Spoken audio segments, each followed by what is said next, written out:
Welcome back to Tipping Point. I'm your host, Kara McKinney. If I argued that Black America needs a congressional hip-hop task force to address issues within the community, I'd be called a racist and be accused of stereotyping. And yet that is exactly what squad member and Congressman Jamaal Bowman is advocating for. No wonder it didn't get a lot of hype in the mainstream media. I think even they were a little confused about how the optics of it might play out. Undeterred, however, the New York Democrat unveiled his Congressional Hip-Hop Power and Justice Task Force outside the Capitol the other day to address race relations, affordable housing, and economic equality, as he calls it. Watch.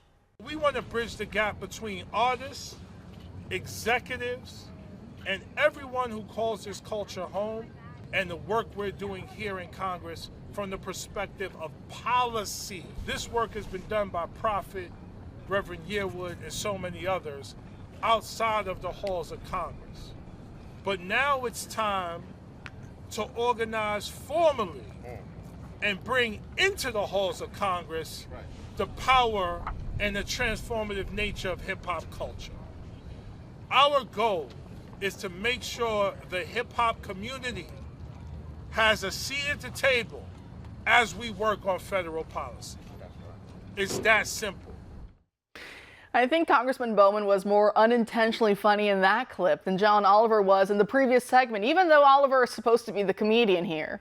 There was also this funny meme put out by Adam Johnson, the lectern guy from January 6th, which asked, "This is a terrible idea. What happens if the roof is on fire?" with an image of Bowman's face overlaid on top of his, carrying out a fire alarm from the Capitol. And these last few months have been pretty bizarre for the congressman. He did that fire alarm stunt, Antifa style, to block a vote he wanted to thwart, and then was calling for $14 trillion in reparations, and now this hip-hop task force. Well, on second thought, there are plenty of money-hungry and vainglorious cretins as it is in Congress, so adding a few drug-addled hip-hoppers into the mix couldn't make things much worse than they already are. Which actually really is a terrible selling point, but hey, that's the reality of the situation. Joining us now to discuss is former law enforcement officer Mike Pugliese, the founder of the Pugliese Law Firm. Mike, thanks for being here tonight. Kara, thank you for having me. Yeah, look at the cast of characters in that photo of Bowman. Behind him is, unfortunately, my congressman, Hank Johnson. And we can all remember Hank Johnson was famous in his discussions with the naval admiral about Guam tipping over if you put too many people on one side of it. And that's what we're dealing with. This is the same caliber what Bowman is proposing.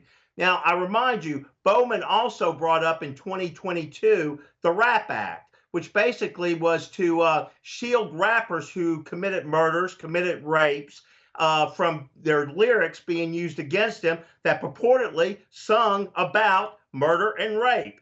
And so he was trying to go that route. And then where do we have now? Well, he left that failed. Now he's taken those same rappers, the hip hoppers, and said they need a seat at the table. This is what he wants to save the black culture. These type of individuals that are criminals, and they sang about exploiting women sexually and go into sexual graphics, selling drugs, doing drugs, shooting people, killing cops. This is what he wants, to have a seat at the table that is going to save the black culture from more violence. You know, he would get my respect if he wanted to bring the seat at the table, the people. How about a Ben Carson, a brilliant neurosurgeon? How about Clarence Thomas, the brilliant Supreme Court justice? And go on, Alveda King in my neck of the woods, a pro-lifer that actually wants to stop abortion and discuss of what it has done to the black community. Planned Parenthood, founded on what? Racism, founded to do away and depopulate the black culture. These are the type of individuals, the quality black Americans that you want to lead your culture and change what's going on right now. But what do we get? We get Jamaal Bowman, who should be in jail for obstructing a congressional vote. And this is what we have. And Hank Johnson speaks for himself. I mean, it's a total joke, and this thing is ridiculous. It doesn't make sense. Unfortunately, we're talking about people who are governing our community, governing our country, and it's not so laughable when you put it in that perspective.